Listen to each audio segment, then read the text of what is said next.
जय हिंद दोस्तों। आज हम आप सभी के लिए लेकर आए हैं क्लास 12th भौतिकी मोस्ट इम्पोर्टेंट क्वेश्चन चैप्टर 1 विद्युत जो है आपका आवेश तथा क्षेत्र। ठीक है, विद्युत आवेश और क्षेत्र का पहले चैप्टर का मोस्ट इम्पोर्टेंट क्वेश्चन कि आपको क्या पढ़ने हैं। ज़्यादा इसमें पढ़ने की आवश्यकता नहीं है, जो टॉपिक बता रहे हैं उसी को पढ़िए, इसी से आपका प्रश्न यहाँ से फंस जाएगा। ठीक है, तो पहले चैप्टर का जो इम्पोर्टेंट क्वेश्चन है हमने यहाँ पर पिक किया है। ठीक है, चलिए अब चलिए एक एक करके प्रश्नों को बताते हैं। तो चैप्टर 1 का देखिए पहला क्वेश्चन आपको याद का इसमें रखना है, तैयार करना है। एक कूलाम में कितने इलेक्ट्रॉन होते हैं। ठीक है, तो एक प्रश्न होता है 1 नंबर में या 2 नंबर में आता है। ठीक है, तो इसको तैयार करना है। ठीक है, तो पहला प्रश्न आपको ये तैयार कर लेना है।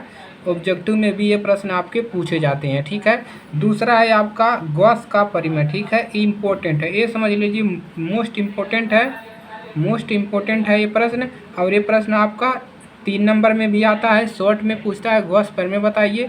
और इसका निगमन करने के लिए तो आपको 6 नंबर या 5 नंबर में देखने को मिल जाएगा। ठीक है, तो इसको आपको तैयार करना है, इस पर 2-3 क्वेश्चन बन जाते हैं। ठीक है, तो गॉस की परिमेय तैयार करना है पहले चैप्टर में। दूसरा है तीसरे नंबर पे आपका है कूलाम का नियम।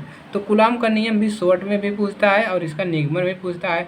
तो 3 नंबर में इसका नियम पूछता है कि कूलाम का नियम क्या होता है, उसको बताइए और उसको प्रूव कीजिए। ठीक है, चलिए चौथा याद करना है आपको वैद्युत फ्लक्स का परिभाषा। ठीक है, वैद्युत फ्लक्स किसे कहते हैं, ये भी क्वेश्चन आपके पेपर में बन जाते हैं कि वैद्युत फ्लक्स किसे कहते हैं। ठीक है, तो चौथा क्वेश्चन आपको वैद्युत फ्लक्स याद करना है। ठीक है, चलिए याद कर लेंगे।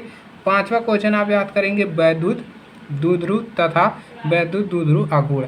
देखिए वैद्युत द्विध्रुव और वैद्युत द्विध्रुव आघूर्ण। ठीक है, तो ये दोनों परिभाषाएं आपको तैयार होनी चाहिए और इस पर एक लॉन्ग क्वेश्चन भी बन जाता है। ठीक है, अगला है देखिए गॉस परिमेय पे हमने दोबारा लिखा है गॉस परिमेय पे अनंत लंबाई के आवेशित तार के लिए। ठीक है, अनंत लंबाई के आवेशित तार के लिए यहाँ से क्वेश्चन पूछा है। और देखिए निकटतम देखिए आवेशित तार के लिए, और एक पूछता है अनंत विस्तार कीजिए। यहाँ पर पूछता है अनंत विस्तार, विस्तार समतल के लिए पूछता है। ठीक है, समतल, समतल प्लेट के कारण निकटतम बिंदु पर विद्युत क्षेत्र की तीव्रता पूछता है अनंत लंबाई के लिए, विस्तार समतल के लिए। तो गॉस के परिमेय से आपको क्वेश्चन आएगा ही आएगा, पेपर में देखने को मिलेगा। ठीक है, तो इस गॉस का परिमेय आपको तैयार करने हैं, यहाँ से प्रश्न आपके बनेंगे ऑलरेडी।